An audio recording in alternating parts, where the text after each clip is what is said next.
Okay, previous వీడియోలో Buxar war గురించి discuss చేసుకున్నాము. బక్సార్ వార్ తర్వాత 1765లో అలహాబాద్ ట్రీటీ గురించి మాట్లాడడం. అలహాబాద్ ట్రీటీలో రాబర్ట్ క్లైవ్ ఇండియన్ రూలర్స్ నుంచి ఏమేమి రైట్స్ తీసుకున్నాడు అవన్నీ గురించి మాట్లాడుకున్నాం. ఓకే, దాని తర్వాత బెంగాల్లో జరిగిన సిచ్యువేషన్స్ గురించి 1765 నుంచి 1717 వరకు ఏం జరిగాయో దానివల్ల బ్రిటిష్ గవర్నమెంట్ ఒక యాక్ట్ తయారు చేయాల్సి వచ్చిందనమాట. సో అదే 1773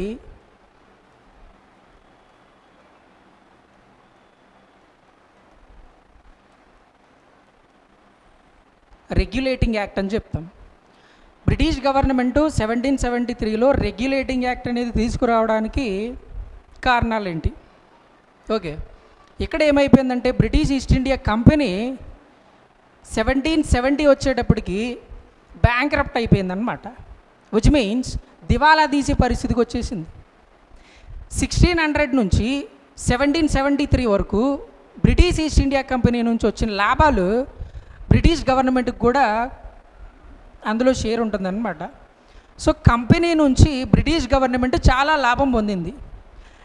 ఇప్పుడు ఏం జరుగుతుందంటే బ్రిటిష్ గవర్నమెంట్కి బ్రిటిష్ ఈస్ట్ ఇండియా కంపెనీ కొంత రెంట్ పే చేయాల్సి ఉంటుంది. ఇప్పుడు కంపెనీకి ఎలాంటి పరిస్థితి వచ్చిందంటే వాళ్ళకి ఇవ్వాల్సిన డబ్బులు ఇవ్వకపోగా మళ్ళీ ఇన్వెస్ట్మెంట్ కోసం వాళ్ళ దగ్గర నుంచే డబ్బులు తీసుకునే పరిస్థితి వచ్చిందనమాట. రైట్. సో ఇలాంటి పరిస్థితి బ్రిటిష్ ఈస్ట్ ఇండియా కంపెనీకి ఎందుకు వచ్చింది? ఇక్కడ బ్రిటిష్ గవర్నమెంటు ఈస్ట్ ఇండియా కంపెనీకి డబ్బులు ఇచ్చిందా లేదా అన్న కాన్సెప్ట్కి వచ్చామనుకోండి. 1600 నుంచి 773 వరకు అబోవ్ 100 ఇయర్స్ 1000 ఇయర్స్ వరకు 1600 నుంచి 1773 వరకు కంపెనీ వల్ల గవర్నమెంట్ లాభం పొందింది. సో అలాంటి కంపెనీ దివాలా తీసే పరిస్థితికి వచ్చింది కాబట్టి గవర్నమెంట్ ఏం చేసిందంటే ఈ కంపెనీని ఎలాగన్నా పైకి తీసుకురావాలని చెప్పి డిసైడ్ అయిందనమాట. సో దానివల్ల ఈ 1773 రెగ్యులేటింగ్ యాక్ట్ చేసింది బ్రిటిష్ గవర్నమెంట్. అసలు కంపెనీ దివాలా తీయడానికి కారణాలు ఏంటి, ఎలాంటి పరిస్థితులు ఉన్నాయి ఒకసారి చూద్దాం. రైట్.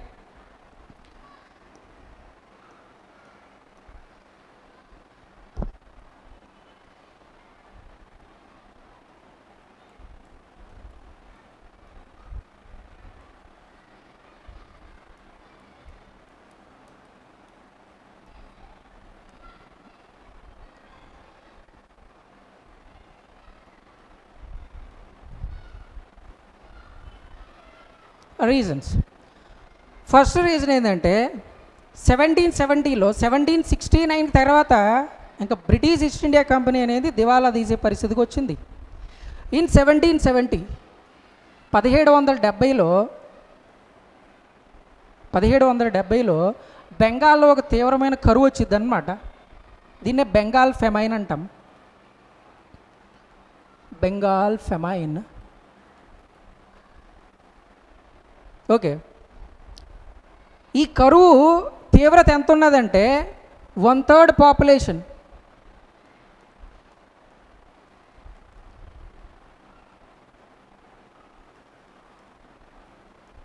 బెంగాల్లో 1/3 పాపులేషన్ ఈ కరువు వల్ల చచ్చిపోయారనమాట. అందులో ఫార్మర్స్ ఎక్కువ.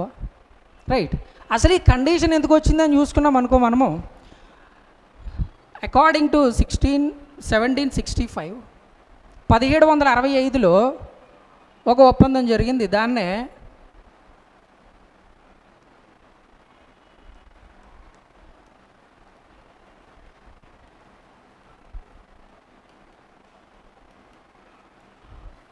అలహాబాద్ ట్రీటీ అని పిలుస్తాం. ఈ అలహాబాద్ ట్రీటీలో ఏం జరిగిందంటే రాబర్ట్ క్లైవ్ మొఘల్ ఎంపరర్ నుంచి కొన్ని దివానీ రైట్స్ తీసుకున్నాడు. అంటే బెంగాల్లో, బీహార్లో, ఒడిస్సాలో ట్యాక్స్ కలెక్ట్ చేసుకుంటే రైట్ ఎవరికి ఉందంటే బ్రిటిష్ ఈస్ట్ ఇండియా కంపెనీ ఎవరికి ఉంటుంది. రైట్. అయితే ఇప్పుడు ఈ ట్రీటీలోనే దీని తర్వాత బెంగాల్లో రాబర్ట్ క్లైవ్ ఏం చేశాడంటే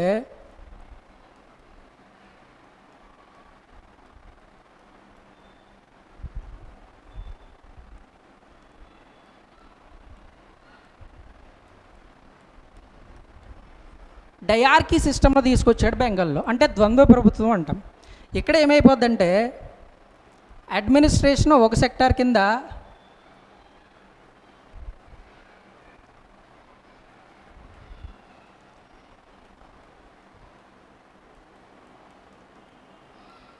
రెవెన్యూ కలెక్షను సెపరేట్ అయిపోతాయి డయార్కీ సిస్టంలో. అంటే ఈ అడ్మినిస్ట్రేషన్ ఇది ఓన్లీ బెంగాల్లో మాత్రమే ఇంట్రడ్యూస్ చేస్తాడు Robert Clive, right. According to this administration ఒకటి చూసుకుంటాడు, రెవెన్యూ కలెక్షన్ ఒకటి చూసుకుంటాడు. మరి అడ్మినిస్ట్రేషన్ ఎవడు చూసుకుంటాడంటే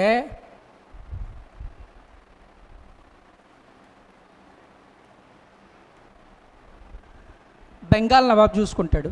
రెవెన్యూ కలెక్షన్ ఎవరు చేసుకుంటారంటే బ్రిటిష్ ఈస్ట్ ఇండియా కంపెనీ చేసుకుంటుంది, రైట్. డబ్బులు కలెక్ట్ చేసుకునేదేమో British East India Company, administration చూసుకునేదేమో మన బెంగాల్ నవాబ్. సో ఇక్కడ రెండు వేరువేరుగా ఉన్నాయి. వీడు అడ్మినిస్ట్రేషన్లో బిజీ అయిపోతాడు, British East India Company revenue కలెక్షన్లో బిజీ అయిపోద్ది. సో ఇక్కడ రైతుల గురించి పట్టించుకునేవాడు ఎవడో ఉండడు, ఓకేనా. ఇప్పుడు అడ్మినిస్ట్రేషన్ చేసేవాడి దగ్గర రెవెన్యూ కలెక్షన్ ఉందనుకోండి, రైతులకి వెల్ఫేర్ సంక్షేమం చేసేదానికి అవకాశం ఉంటుంది. కాకపోతే ఇక్కడ బెంగాల్ నవాబ్ దగ్గర ఓన్లీ పరిపాలనా హక్కులు మాత్రమే ఉన్నాయి, రెవెన్యూ డబ్బులు లేవాడి దగ్గర. డబ్బులన్నీ వీళ్ళ దగ్గర ఉన్నాయి కంపెనీ దగ్గర, పరిపాలన ఏమో ఈడు చూసుకుంటాడు. మరి రైతులకి ఎవడో వెల్ఫేర్ చేస్తాడు, సంక్షేమం చేసేవాడు. దానికి రెండు ఒకటి దగ్గరే ఉండాల, అడ్మినిస్ట్రేషను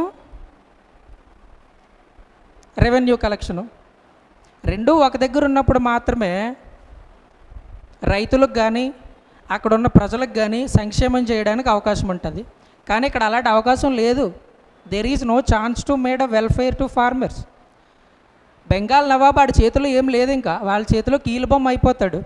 బక్సార్ వార్ తర్వాత చెప్పుకున్న మీర్ జాఫర్ గురించి, ఆ మీర్ జాఫర్ని బెంగాల్ నవాబ్ చేస్తాడు. బెంగాల్ నవాబు కంపెనీ ఎలా చెప్తే అలాగ ఆడాల్సిందే, ఆడికిదే ఆప్షన్ లేదు ఇంకా. సో ఇలాంటి కండిషన్స్లో revenue British East India company collect చేసుకుంటుంది బెంగాల్లో, రైట్. ఇక్కడ కంపెనీ ఉంది,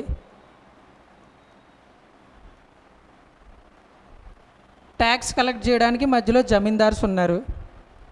ట్యాక్స్ ఎవరి దగ్గర నుంచి కలెక్ట్ చేస్తున్నారంటే రైతుల దగ్గర నుంచి కలెక్ట్ చేస్తున్నారు, పీజెంట్స్ దగ్గర నుంచి కలెక్ట్ చేస్తున్నారు. ఇప్పుడు బ్రిటిష్ ఈస్ట్ ఇండియా కంపెనీ జమీందారులకు ఒక టార్గెట్ ఇస్తుంది, ఎంత ట్యాక్స్ కలెక్ట్ చేయాలని, ఎక్కువ ట్యాక్స్ కలెక్ట్ చేయాలని టార్గెట్ ఇచ్చింది. ఆ ట్యాక్స్ ఖచ్చితంగా పీజెంట్స్ దగ్గర నుంచి కలెక్ట్ చేయాల్సిందే, అందులో వేరే ఆప్షనే లేదు వీళ్ళకి, ఓకే. ఇప్పుడు వీళ్ళ దగ్గర ట్యాక్స్ కట్టడానికి డబ్బులు లేకపోయాయి అనుకో, వీళ్ళు ఏం చేస్తారు,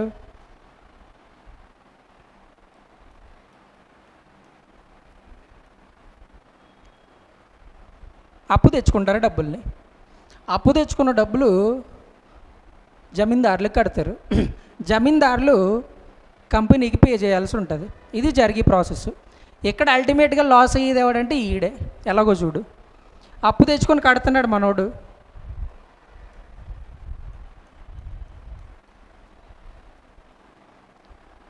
ఇది రైతు పండించుకునే భూమి, అప్పు చేసి జమీందారుకి ట్యాక్స్ కట్టాడు.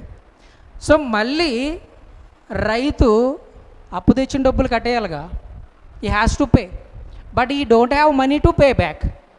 మళ్ళీ తిరిగి మనీ లెండర్కి డబ్బులు కట్టేదానికి డబ్బులు లేవు రైతు దగ్గర, ఓకేనా. అలాంటి కండిషన్స్లో మన మనీ లెండర్ గారు ఏం చేస్తారంటే, ఈ ల్యాండ్ ఉంది కదా నీ దగ్గర డబ్బులు లేవుగా, సో మేము ల్యాండ్ జప్తు చేసుకుంటారనమాట. The land will be confiscated, land జప్తు చేసుకుంటాడు. ఇప్పుడు వీడి దగ్గర పండించేదానికి భూమి లేదు, కట్టేదానికి ట్యాక్స్ లేదు, ఓకేనా. ఇలాగేమైపోతుందంటే చూడు, రైతుల దగ్గర నుంచి కలెక్ట్ చేసుకునే ప్రాసెస్ ఇలా జరిగింది, ఓకే. ఈ రెవెన్యూ అంతా ఎక్కడికి వెళ్తుందంటే యాక్చువల్గా ఇక్కడికి వెళ్ళాల్సి ఉంటుంది. ఈ ప్రాసెస్ అంతా జరిగేటప్పుడు పీజెంట్స్ ఏమో కంప్లీట్గా నాశనం అయిపోతారు. బ్రిటిష్ ఈస్ట్ ఇండియా కంపెనీ వాళ్ళ ట్రెజరీ మొత్తం పెరిగిపోవాలా, డబ్బులు పెరిగిపోవాలి వాళ్ళ దగ్గర. కానీ వీళ్ళ నాశనం అయిపోవడం అనే కాన్సెప్ట్ జరిగింది, కానీ British East India Company treasury పెరగల. ఎందుకంటే ఈ మధ్యలో కొంతమంది ఆఫీసర్స్ ఉంటారు, ఆఫీసర్లు ఉంటారు. వీళ్ళ కరప్షన్ వల్ల ఈ ట్యాక్స్ రెవెన్యూ అనేది ఇక్కడ దాకా వెళ్ళలేదన్నమాట. ఓకే, మనం ఇక్కడ మాట్లాడాల్సింది రైతులకు జరిగిన అన్యాయం గురించి. ఓకేనా? ఇక్కడ ఏమైపోయిందంటే రైతుల దగ్గర ల్యాండ్ లేదు, హై రెవెన్యూ ట్యాక్సెస్ కట్టించుకుంటున్నారు. ఇలాగ ల్యాండ్ లేకపోవడము, తినేదానికి కూడా డబ్బులు లేకపోవడం వల్ల ఏమైపోయిందంటే బెంగాల్లో, ఓన్లీ బెంగాల్ ఏరియాలో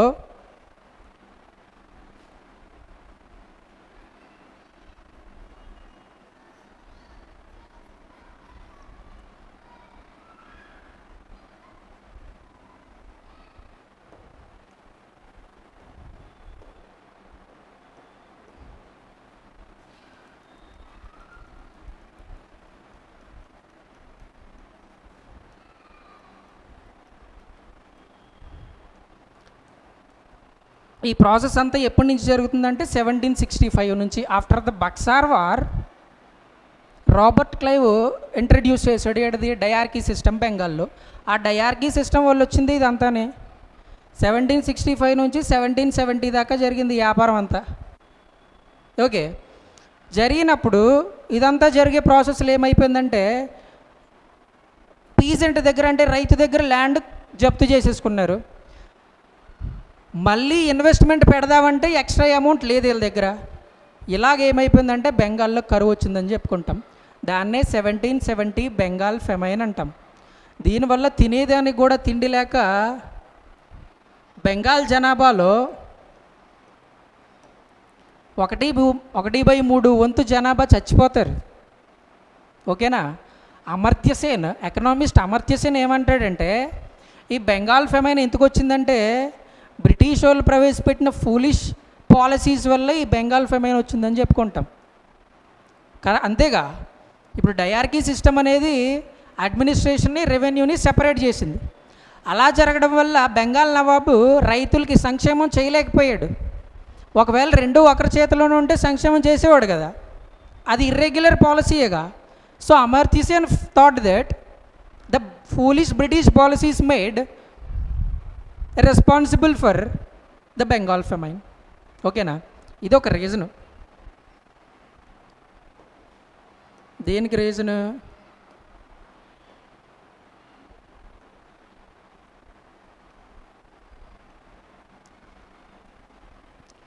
(1773) రెగ్యులేటింగ్ యాక్ట్ చేయడానికి ఒక రీజన్ ఏదంటే ఇదే, బెంగాల్ ఫెమైన్ అని చెప్పుకుంటాం. నెక్స్ట్,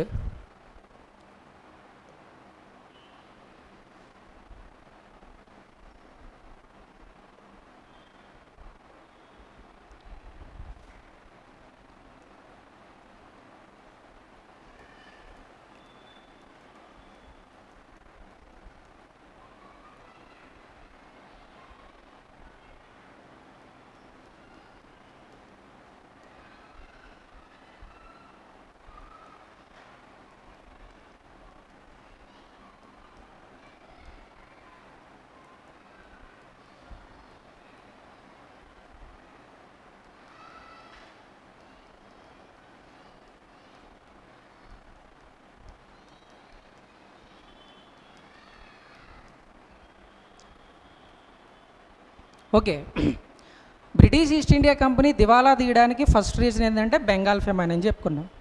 సెకండ్ రీజన్ ఏంటంటే కరప్షన్ అని చెప్పుకున్నాం. డబ్బులు కంపెనీ దాకా వెళ్ళట్లా, మధ్యలో ఉన్న ఆఫీసర్స్ దగ్గర కరప్ట్ అయిపోతుంది.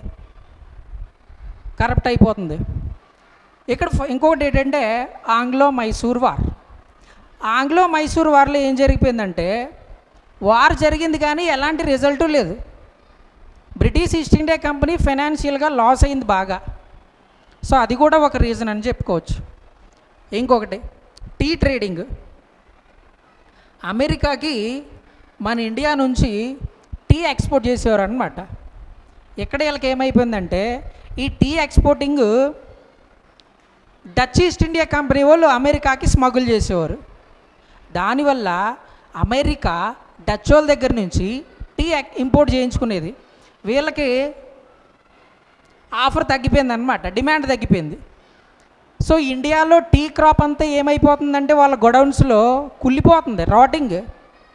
The tea stock rotting in the warehouses of British. ఇక్కడ కూడా ఒక లాస్ అన్నమాట. టీ ఎక్స్పోర్టింగ్ పరంగా లాస్ అయిపోయింది, కరప్షన్లో బాగా లాస్ అయింది, వార్స్లో లాస్ అయిపోయారు, బెంగాల్ ఫెమైన్ వల్ల లాస్ అయిపోయారు. కంపెనీ దివాలా తీయడానికి కారణాలు ఇవన్నీ. అందుకే గవర్నమెంట్కి వీళ్ళు డబ్బులు కట్టాలి. యాక్చువల్గా కట్టేదానికి బదులుగా వాళ్ళ దగ్గర నుంచి మళ్ళీ ఇన్వెస్ట్మెంట్ కోసం డబ్బులు అడుగుతారు. ఓకేనా? గవర్నమెంట్ కంపెనీ వల్ల చాలా లాభం పొందింది కాబట్టి ఏదన్నా చెయ్యాలి కంపెనీ కోసం అని చెప్పి ఏం చేసింది,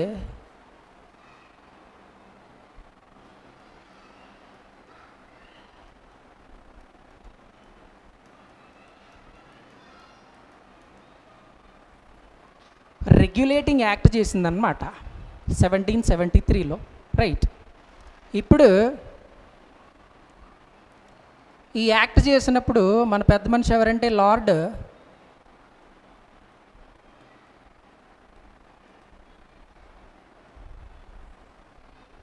లార్డ్ వారెన్ హేస్టింగ్స్ బెంగాల్ గవర్నర్గా ఉన్నాడనమాట. ఓకేనా? ఇప్పుడు మనము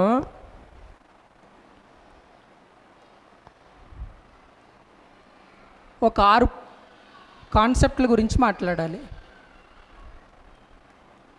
అంటే రెగ్యులేటింగ్ యాక్ట్లో గవర్నమెంట్ ఎలాంటి చేంజ్లు చేసింది, what are the changes by the act 1773. ఒకటి, ట్రేడ్ మొనోపోలీ గురించి మాట్లాడతాం. రెండోది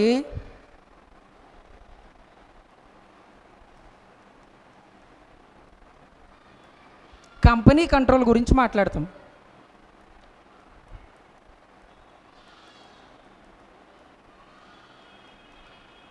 మూడో, అడ్మినిస్ట్రేషన్ గురించి మాట్లాడాలా.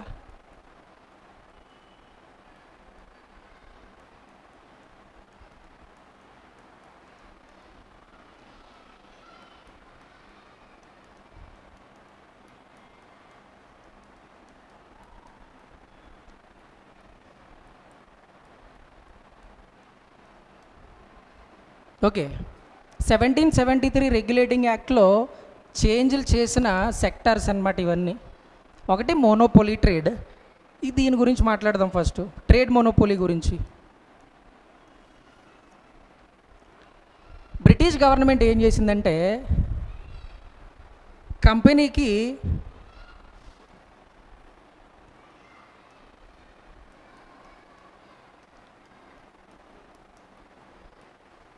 దీన్ని కేప్ ఆఫ్ గుడ్ హోప్ అంటాం. ఆఫ్రికాలో the south most point of Africa, Cape of good hope. ఇటు సైడ్ ఉన్న ఏరియా అంతా ఈస్ట్. సో ఇండియా కూడా ఇక్కడే ఉంటుంది. ఈ ఈస్టర్న్ సైడ్లో ఉన్న కంట్రీస్ మీద, ఇక్కడ ఏవైతే దేశాలు ఉంటాయో ఆ దేశాల మీద మన ఇండియా దేశంలో, మన ఇండియాలోని ఈ ఈస్టర్న్ కంట్రీస్లో వ్యాపారం చేసే అవకాశం ఎవరికంటే ఓన్లీ ఒకరికే ఉంది. ఎవరెళ్ళు?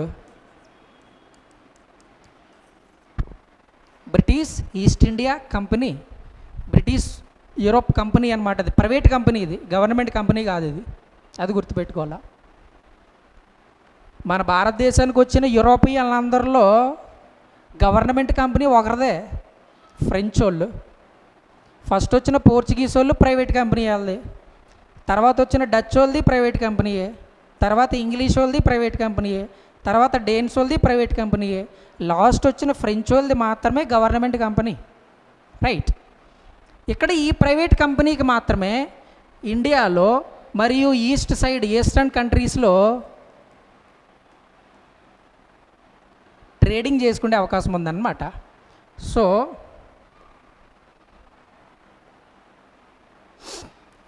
ఈ ట్రేడ్ మొనోపోలీ అనేది బ్రిటిష్ ఈస్ట్ ఇండియా కంపెనీకి ముందు ఎలాగుందో ఇప్పుడు అలాగ ఉంది.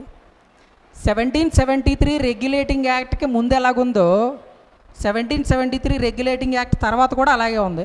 ఎలాగా? ఇండియాలో బ్రిటిష్ ఈస్ట్ ఇండియా కంపెనీ తప్పించి ఇంకెవడో వ్యాపారం చేయకూడదు. ఓకే, అది కంటిన్యూ అవుతూనే ఉంది. Second, company control.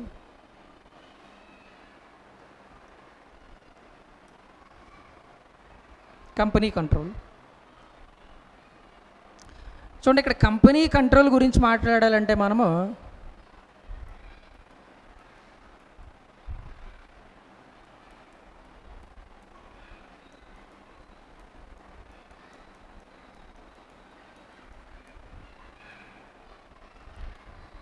1757 కంటే ముందు బ్రిటిష్ వాళ్ళు మన దేశంలో ఓన్లీ వ్యాపారం మాత్రమే చేసుకునేవారు, only trade company they are. After 1757 British ఎలా మారిపోయిందంటే ట్రేడ్ పవర్ కింద మారిపోయింది, పొలిటికల్ పవర్ కింద మారిపోయింది. ఓకే, ఇక్కడ రెండు కాన్సెప్ట్లు. ఒకటి ట్రేడింగ్. ట్రేడింగ్ అంటే మనకి ఇక్కడ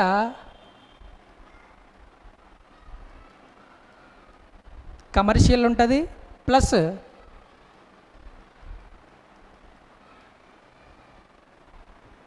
పొలిటికల్ ఉంటుంది. కమర్షియల్ అంటే వాణిజ్యపరంగా, అంటే వ్యాపారం పరంగా. పొలిటికల్ అంటే రాజకీయ పరంగా. ఈ రెండాటిని చూసుకోవడానికి ఒక బోర్డు ఏర్పాటు చేశారనమాట. దాని పేరే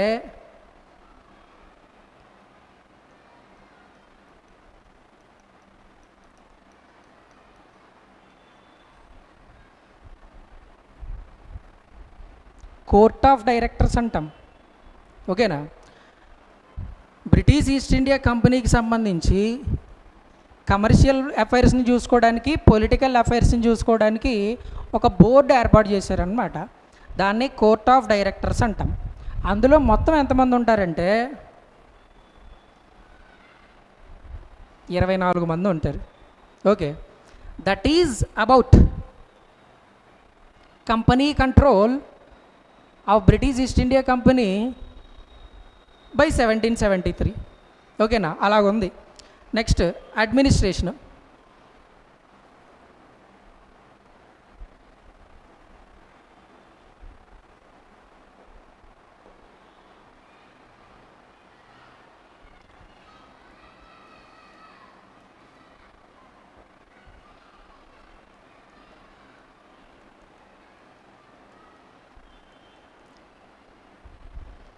ఓకే, మనకి ఒక 3 ప్రావిన్సులు ఉన్నాయి, పెద్ద ప్రావిన్సులు.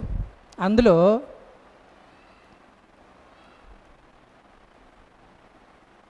Madras, ఇంకేమున్నాయిరా,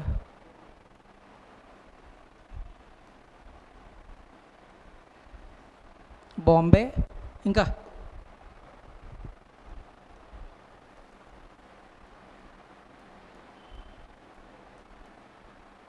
Bengal. Before 1773 the Bengal province there. Madras ఉంది, బాంబే ఉంది. బెంగాల్కి ఒక గవర్నర్ ఉండేవాడు. ఈయన గారినే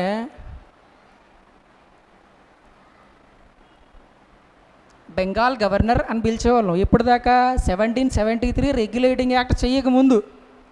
చేసేసిన తర్వాత ఈ బెంగాల్ గవర్నర్ పేరు మారిపోయింది అనమాట. ఈయన గారి పేరు governor general of Bengal. Bengal governor general of Bengal కింద ఎప్పుడు మారాడంటే 1773 రెగ్యులేటింగ్ యాక్ట్. క్లియర్. నెక్స్ట్, ఈయన గారికి సపోర్ట్ చేయడానికి ఒక 4 ఉండాలి ఎప్పుడూను.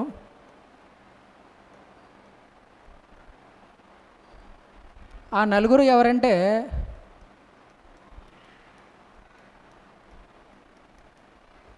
ఎగ్జిక్యూటివ్ కౌన్సిల్ అంటాం. చాలా చాలా ఇంపార్టెంట్ రోయ్.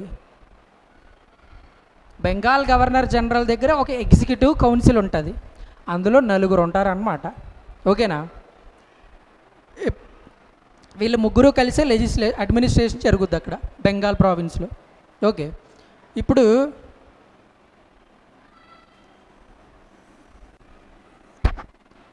ఈ గవర్నర్ జనరల్ ఆఫ్ బెంగాల్కి ఇప్పుడు బెంగాల్ గవర్నర్ నుంచి గవర్నర్ జనరల్ ఆఫ్ బెంగాల్ కింద పేరు మార్చారు. పేరు మార్చిన తర్వాత ఒక స్పెషల్ పవర్ వచ్చిందనమాట మనోడికి. ఆ పవర్ ఏంటంటే బాంబే బెంగాల్కే రిపోర్ట్ చేయాలా, మద్రాస్ బెంగాల్కే రిపోర్ట్ చేయాలా. ఓకేనా. దీనికంటే ముందు బెంగాలు, బాంబే, మద్రాస్ 3 కలిసి ఒకడికే రిపోర్ట్ చేసేవారు. ఎవరికంటే కోర్ట్ ఆఫ్ డైరెక్టర్స్కి. 24 మంది ఉన్నారుగా, వాళ్ళకి రిపోర్ట్ చేసేవారు.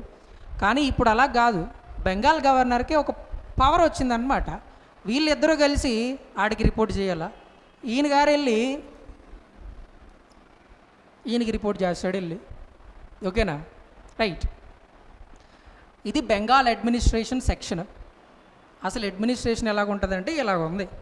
ఇక్కడ కూడా బాంబేకి ఒక గవర్నర్ ఉంటాడు, నలుగురేమో ఎగ్జిక్యూటివ్ కౌన్సిల్ మెంబర్స్ ఉంటారు సేమ్.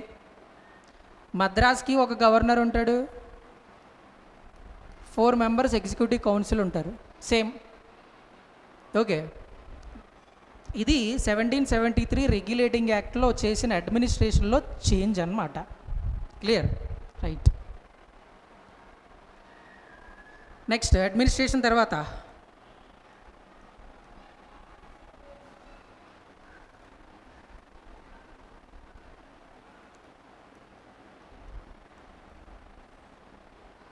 Central legislature.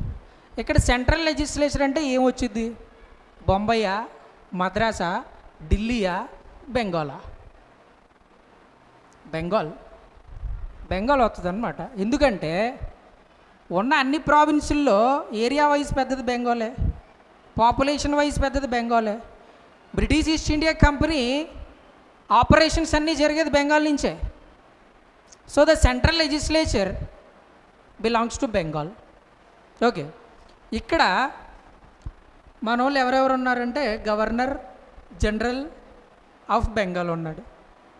ఓకే, ఈయన బెంగాల్లో ఏదైనా ఒక చట్టం చేయాలనుకోండి, ట్యాక్స్కి సంబంధించింది కానీ దేనికి సంబంధించిందన్న ఒక బిల్లుని చేయాలనుకోండి, బిల్లుని ప్రవేశపెట్టాలనుకో,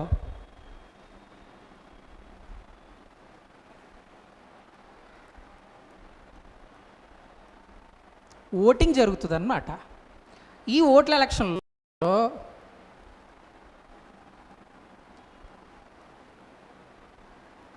ఎవరెవరో పార్టిసిపేట్ చేస్తారంటే governor general of Bengal participate చేయాలా, ఆయనతో పాటు ఎగ్జిక్యూటివ్ కౌన్సిల్ మెంబర్స్ ఉన్నారు కదా 4, వాళ్ళు మొత్తం ఎంతమంది? 5. ఇప్పుడు బిల్లు చేసినోడు గవర్నర్ జనరలే. ఆటోమేటిక్గా గవర్నర్ జనరల్ బిల్లు వైపే వేస్తాడు ఓటు. ఆ బిల్లు పాస్ అవ్వాలనుకో ఇంకేం కావాలా? కనీసం 2 కావాలా, అప్పుడే 3 అవుతాయి, అంతే కదా. ఇప్పుడు 5 ఓటింగ్లో పార్టిసిపేట్ చేస్తున్నారు. ఆ బిల్ పాస్ అవ్వాలంటే ఎలాగ ఉండాలి రేషియో? ఆల్రెడీ ఒకటి గవర్నర్ జనరల్ వేసాడు, ఇంకా ఎంతమంది సపోర్ట్ కావాలి? వాడికి 2 సపోర్ట్ కావాలా? ఇది పాయింట్ ఇక్కడ. సెంట్రల్ లెజిస్లేచర్లో బిల్లు చేయాలంటే గవర్నర్ జనరల్కి కనీసం ఎగ్జిక్యూటివ్ కౌన్సిల్లో 2 సపోర్ట్ కావాలన్నమాట. రైట్, క్లియర్ కదా. అప్పుడే 3:2 అవుద్ది అక్కడ ఓటింగ్ రేషియో, అప్పుడే బిల్ పాస్ చేయగలము. ఓకేనా? At least 2 members of executive council support should be needed by the governor general of Bengal. Okay, ఇక్కడ మనకు పాయింట్ ఏంటంటే ఇది సెంట్రల్ లెజిస్లేచర్లో జరిగే వ్యాపారం. మనం గమనించాల్సిన విషయం ఏంటంటే ఈ గవర్నర్ జనరల్ గారు బిల్స్ చేస్తున్నాడు అనుకున్నాం కదా, ఎక్కడ చేస్తాడు బిల్లు? సెంట్రల్ ఇష్యూస్ మీద మాత్రమే చేస్తాడు.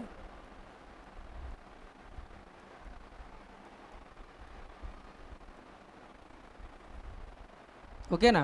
సెంట్రల్ ఇష్యూస్ మీద మాత్రమే బిల్లు చేస్తాడు. అక్కడ లోకల్ ఇష్యూస్ మీద బిల్లు చేసేదానికి ఈ డోంట్ హ్యావ్ అ రైట్, హక్కు లేదు. అది ఇక్కడ జరిగే ప్రాసెస్. ఇక్కడ 5 ఉన్నారు, జాగ్రత్త గుర్తుపెట్టుకో. ఓటింగ్లో 5, కనీసం 2 మెంబర్స్ వీటికి సపోర్ట్ చేయాల్సి ఉంటుంది. రైట్, అది సెంట్రల్ లెజిస్లేచర్.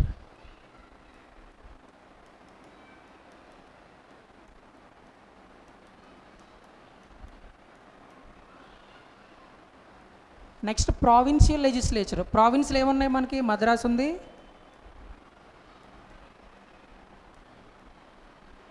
బాంబే ఉంది.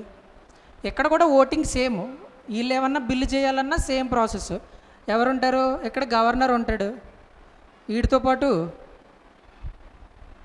4 ఎగ్జిక్యూటివ్ కౌన్సిల్ మెంబర్స్ ఉంటారు. ఇక్కడ కూడా గవర్నర్ ఉంటాడు, 4 ఎగ్జిక్యూటివ్ కౌన్సిల్ మెంబర్స్ ఉంటారు. మొత్తం 5 మంది ఉన్నారు. బిల్లు పాస్ అవ్వాలంటే కనీసం ఇందులో 2 సపోర్ట్ కావాలా? బిల్లు పాస్ అవ్వాలంటే కనీసం ఇందులో ఇద్దరు సపోర్ట్ ఉండాలి. ఇక్కడ బ్యూటీ ఏంటంటే సెంట్రల్ లెజిస్లేచర్లో governor general of Bengal central issues మీద బిల్లు చేశాడు అంతేగా.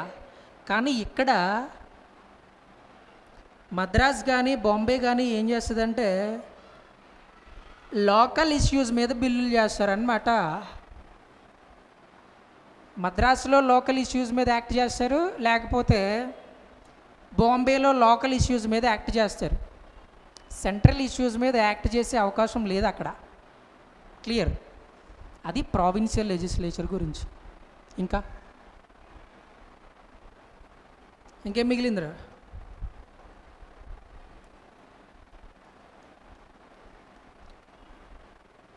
రెవెన్యూ లాస్ట్ పాయింట్ ఇదే. రెవెన్యూని డివైడ్ చేసుకున్నారనమాట. అసలు మనకి ఎక్కడి నుంచి రెవెన్యూ వస్తుంది, ఏమేమి సెక్షన్స్ ఉన్నాయి అని డివైడ్ చేసుకున్నారు. ఒకటి, వీళ్ళు ఫస్ట్ ఇండియాకి వచ్చింది వ్యాపారం కోసము. ఆ వ్యాపారంలోనే వీళ్ళకి రెవెన్యూ వస్తుంది.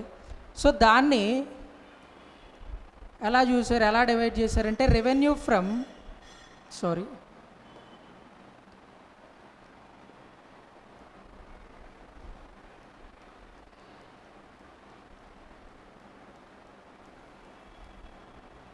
కమర్షియల్ రెవెన్యూ అంటే ట్రేడింగ్ నుంచి వచ్చే రెవెన్యూ.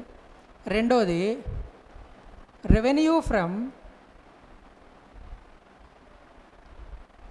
చూడు ఈ పేరు చాలా ఇంపార్టెంట్ ఇక్కడ, British East India company territorial possessions. అంటే బ్రిటిష్ ఈస్ట్ ఇండియా కంపెనీకి సంబంధించిన ప్రాదేశిక ఆస్తుల నుంచి వచ్చే రెవెన్యూ అన్నమాట. కంపెనీ వాళ్ళు కొన్ని ఆస్తులు ఉంటాయి ఇండియా వైడ్గా, ఆస్తుల నుంచి కొన్ని రెవెన్యూ వచ్చింది. ఇలాగ రెండు ఆటల కింద డివైడ్ చేసుకున్నారన్నమాట. ఓకేనా? దిస్ ఈజ్ అబౌట్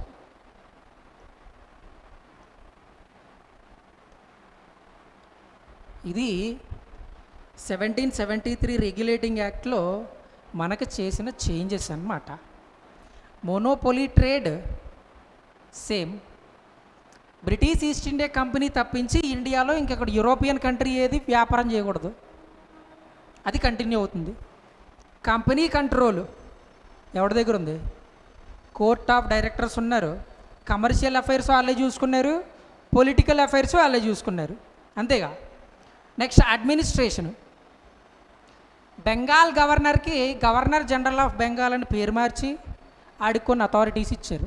ఏటి అథారిటీస్ అంటే మద్రాసు, బొంబాయి రెండు కూడా బెంగాల్కి రిపోర్ట్ చేసుకోవాలి వెళ్ళి. ఆడు కోర్ట్ ఆఫ్ డైరెక్టర్లు చెప్పుకుంటాడు వెళ్ళి ఏటన్నా ఉంటే. Clear? That is administration. Central legislature, governor general దగ్గర 4 ఎగ్జిక్యూటివ్ కౌన్సిల్ మెంబర్స్ ఉన్నారు. వీళ్ళు 5 కలిసి ఓటింగ్లో పార్టిసిపేట్ చేస్తారు. అందులో 3 ఒక బిల్లు వైపు పార్టిసిపేట్ చేస్తే బిల్లు పాస్ అవుద్ది. అది voting process. Central legislature central issues మీద మాత్రమే బిల్లు చేస్తాయి. క్లియర్? ప్రావిన్షియల్ లోకల్ ఇష్యూస్ మీద మాత్రమే బిల్లు చేయగలుగుతాయి. క్లియర్? రెవెన్యూ కమర్షియల్ రెవెన్యూ కింద డివైడ్ చేసుకున్నారు. Revenue from the territorial positions. British East India కంపెనీకి పాయింట్ ఇంపార్టెంట్ ఇక్కడ. మళ్ళీ వచ్చే ఆ చట్టంలో ఈ పేరు మారిపోద్ది. ఏటో చూడు,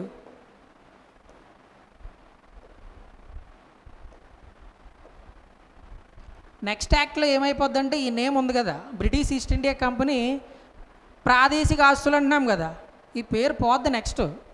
అందుకే పేరు ఇంపార్టెంట్ అది. ఓకేనా? ఇది 1773 రెగ్యులేటింగ్ యాక్ట్ గురించి.